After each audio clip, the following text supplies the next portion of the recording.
بڑے مضبوط لہجے سے ایک پاکستانی نے ہمیں اپنی کہانی سنانا شروع کی، لیکن کچھ ہی دیر کے بعد وہ یوں ٹوٹا کہ بچوں کی طرح زاروں قطار رونا شروع کر دیا۔ اس کی کہانی ہم آپ کو سنا رہے ہیں، شاید آپ کو اس کے دکھ، اس کی کیفیت کا اندازہ ہو کہ اس پہ کیا بیت رہی ہے۔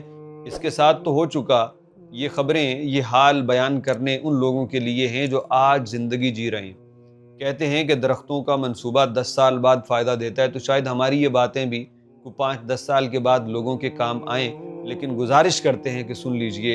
ایک بیوی نے اپنے وفادار شوہر کو، اور ایسا شوہر جو اپنی بیوی نہیں بلکہ ساس سسر کی خدمت کرنے والا، اس کے ساتھ ایسا دغا اور دھوکہ کیا کہ بیچارہ اب روتا ہے۔ وہ شاید ذہنی مریض بن چکا ہے اور وہ اپنے متعلق ایسی باتیں کرتا ہے کہ شاید میں زندہ نہ رہوں۔ یہ کہانی ہے ایک پاکستانی کی جس نے ہم سے کہا ہے کہ بھائی میری آواز نہ سنائیے گا، میرا نام، میرا علاقہ نہ بتائیے گا، کیونکہ میرے اوپر میری گھر والی نے اس طرح کے کیس کر رکھے ہیں، ایسی دھمکیاں لگاتی ہے کہ میں ڈر کے پاکستان سے نکلا ہوں اور میں واپس نہیں جا سکتا۔ اس بندے کی کہانی یہ ہے کہ کہتے ہیں کہ میں سعودی عرب میں کام کرتا تھا، میں پورا خرچہ اپنے گھر اپنی بیوی کو بھیجتا تھا، بچے ہوئے، بچے پڑھ رہے تھے۔ میری بیوی نے مجھے کہا کہ تم واپس آ جاؤ، ہمارے ساتھ رہو، بچوں کے اوپر نگہبان بنو، یہ بچے خراب ہو رہے ہیں۔ کہتے میں گھر گیا اور میں اس طرح کا تھا کہ میں اپنے سسر کو بھی مہینے کا 10-15 ہزار روپے جیب خرچ دیتا کہ وہ میرے باپ کے جیسے ہیں، مطلب اتنا اچھا انسان۔ یہ کہتا ہے میں وہاں پہ گیا اور میری بیوی کہتی ہے کہ تم یہاں پہ کوئی گاڑی وغیرہ چلا لو، کوئی اوبر کریم وغیرہ یا ٹیکسی چلا لو، تو وہ ہمارا گزارا اس سے ہو جائے گا۔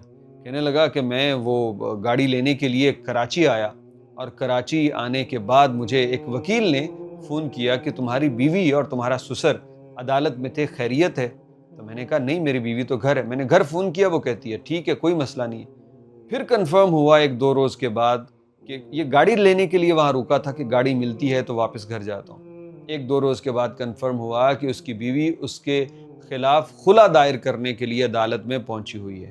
اس نے اپنی بیوی سے رابطہ کیا کہ یہ کیا ہے، یہ کیا معاملہ ہے؟ تو اس نے پھر خلا کے اندر لکھا کہ میرا خاوند زیادتی کرتا ہے، مجھ پہ ٹارچر کرتا ہے، مارتا ہے۔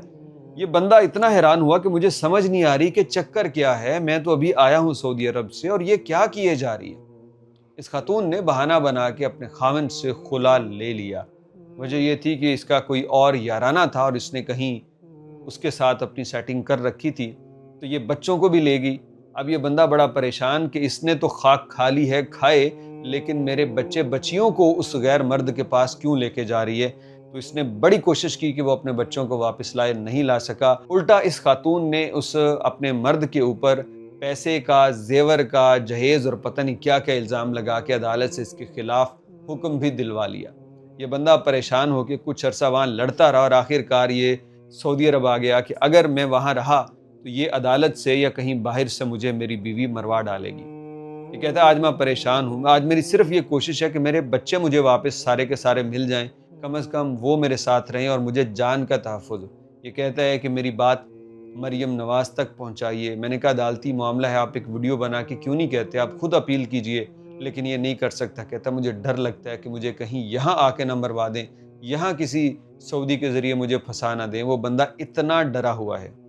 کیا وجہ تھی کہ یہاں رہتے ہوئے وہ سب کچھ اپنی جمع پونجی ادھر لٹاتا رہا، اور اتنی بدبخت عورت کہ اتنا اچھا خاوند اس کو ملا، خود بلا کے یہ ساری گیم اس کے ساتھ اس نے ڈالی۔ اب ہو سکتا ہے کہ اس کو شاید خدا نخواستہ ویسے ہی موت کی نیند سلا دیا، لیکن شاید اس کی قسمت اچھی تھی کہ وہ بچ گیا۔ اگر شادیاں کر رکھی ہیں نا، اللہ سب کی عزتوں کی حفاظت کرے، تو اس میں بھائی ایک تو کوشش کرو کہ 1 سال کے اندر گھر لازمی جاؤ، اپنی بیوی کو اپنے پاس بلاؤ یا گھر جاؤ، یہ ضروری ہے، لازم ہے، بہت اشد ضروری ہے۔ دوسری بات یہ ہے کہ میں نے پہلے بھی کہا ہے کہ جیب خرچ جو ہے وہ اپنے ہاتھ میں رکھو، اور تیسری اہم بات یہ ہے کہ اپنی بیویوں سے ایسی حرکتیں مت کرو جو آپ کے لیے مشکل بنے۔ ایک بہت بڑا طبقہ یہ کام کرتا ہے کہ بیویوں سے ویڈیو کالز کے اوپر نازیبا حرکتیں۔ اب وہ حرکتیں کرنے کے بعد آپ کیا کرتے ہیں، میں آپ کو واضح طور پہ کھلم کھلا بات کرتا ہوں، آپ ایک انگارے میں آگ ڈال کے اس کو چھوڑ دیتے ہو، اور پھر انسان کس طرف جا سکتا ہے، کیا ہو سکتا ہے، یہ کوئی اندازہ نہیں کر سکتا۔ اپنی بیویوں سے بات کرو، پیار محبت کی بات کی جائے، لیکن بیہودہ طور طریقوں سے پرہیز کرو۔ ایسے واہیات قسم کی حرکتوں سے پرہیز کرو جو بسا اوقات ویڈیو لیک کی صورت سامنے آتی ہے، اور کبھی کبھار وہ زندگی اور حالات تباہ کر دیتے ہیں۔ وہ ان ویڈیوز سے کچھ ایسی ذہن سازی بھی ہو جاتی ہے کہ جو بعد میں نقصان کرتی ہے۔ سمجھدار ہو، اس سے زیادہ آگے کھولنے اور بتلانے کی ضرورت نہیں ہے۔